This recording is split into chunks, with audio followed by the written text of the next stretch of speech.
Russian President Vladimir Putin claimed victory Thursday in the battle for Mariupol despite an estimated 2,000 Ukrainian fighters still holed up at a giant steel mill, ordering his troops not to storm the stronghold but to seal it off, so that not even a fly comes through.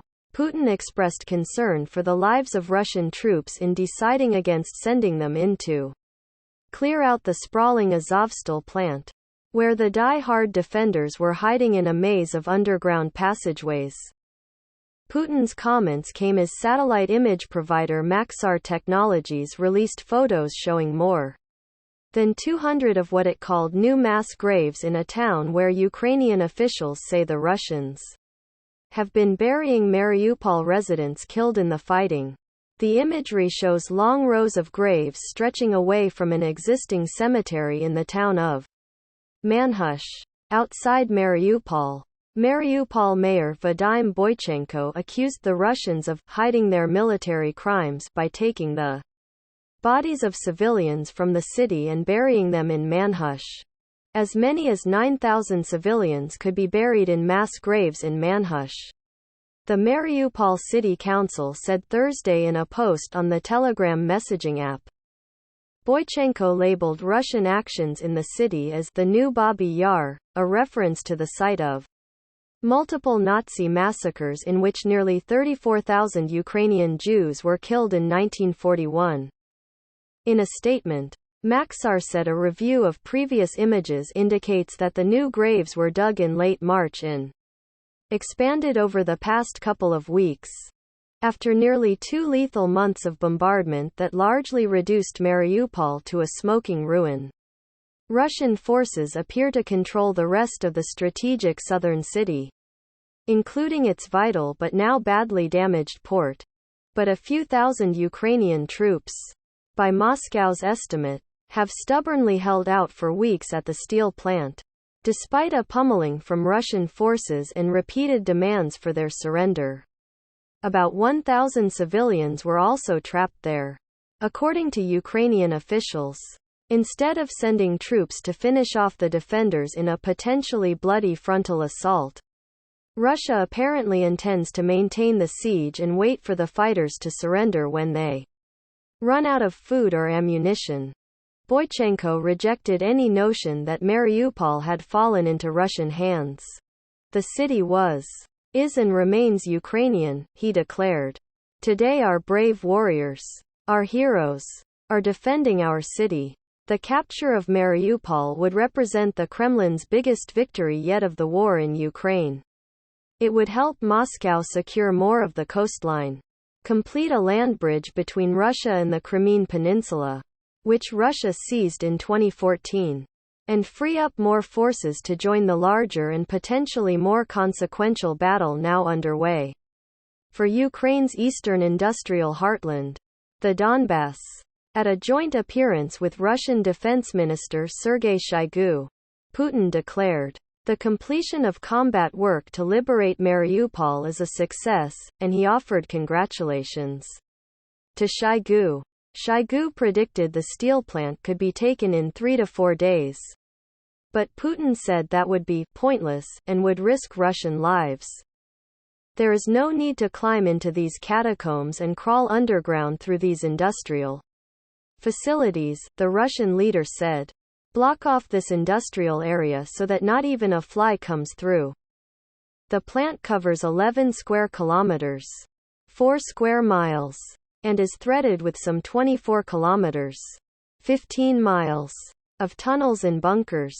The Russian agenda now is not to capture these really difficult places where the Ukrainians can hold out in the urban centers, but to try and capture territory and also to encircle the Ukrainian forces and declare a huge victory, retired British Rear ADM Chris Perry said.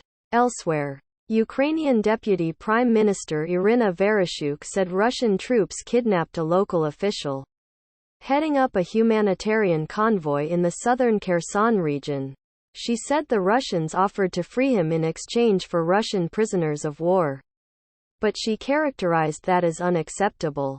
Vereshchuk also said efforts to establish 3 humanitarian corridors in the Kherson region failed Thursday because Russian troops did not hold their fire. Russian officials for weeks have said capturing the mostly Russian-speaking Donbass is the war's main objective. Moscow's forces opened the new phase of the fighting this week along a 300-mile (480-kilometer) front from the northeastern city of Kharkiv to the Azov Sea. While Russia continued heavy air and artillery attacks in those areas, it did not appear to gain any significant ground over the past few days.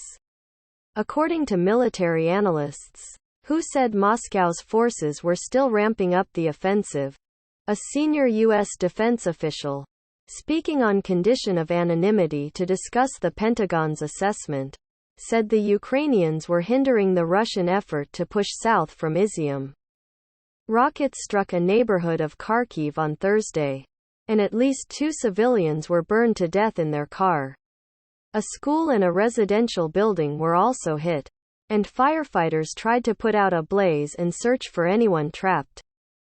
Western nations, meanwhile, rushed to pour heavy weapons into Ukraine to help it counter the offensive in the east.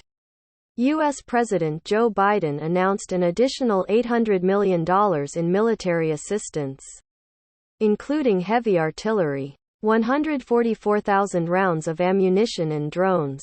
But he also warned that the $13.6 billion approved last month by Congress for military and humanitarian aid is almost exhausted, and more will be needed.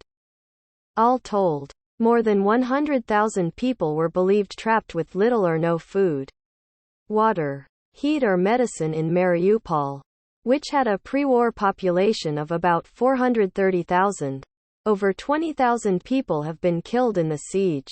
According to Ukrainian authorities, the city has seized worldwide attention as the scene of some of the worst suffering of the war, including deadly airstrikes on a maternity hospital and a theater. Ukraine has repeatedly accused Russia of launching attacks to block civilian evacuations from the city. On Thursday, at least 2 Russian attacks hit the city of Zaporizhzhia, a way station for people fleeing Mariupol. No one was wounded, the regional governor said. Britain's defense ministry said that Russia probably wants to demonstrate significant successes ahead of Victory Day on May 9, the proudest day on the Russian calendar, marking the defeat of Nazi Germany in World War II. This could affect how quickly and forcefully they attempt to conduct operations in the run-up to this date, the ministry said.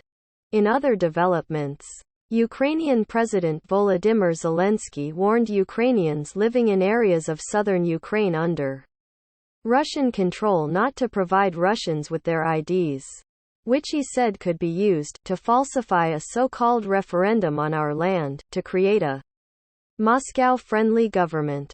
This is a real possibility, he said in his nightly video address to the nation. Beware. In the continuing war of sanctions and counter-sanctions between Russia and the West, Moscow announced it has barred U.S. Vice President Kamala Harris, tech billionaire Mark Zuckerberg and 27 other prominent Americans, including foreign affairs commentators, from entering Russia. The move was a response to ever-widening anti-Russian sanctions by the Biden administration, the ministry said in a statement, and targeted people it said were shaping a Russophobic narrative.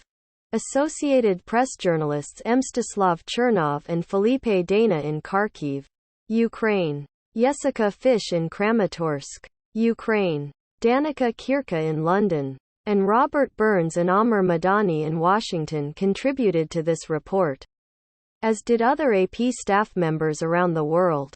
Follow the app's coverage of the war at https apnews.com/hub/Russia-Ukraine. Thanks for listening to this important news update. Please subscribe to our channel to stay updated with the latest news.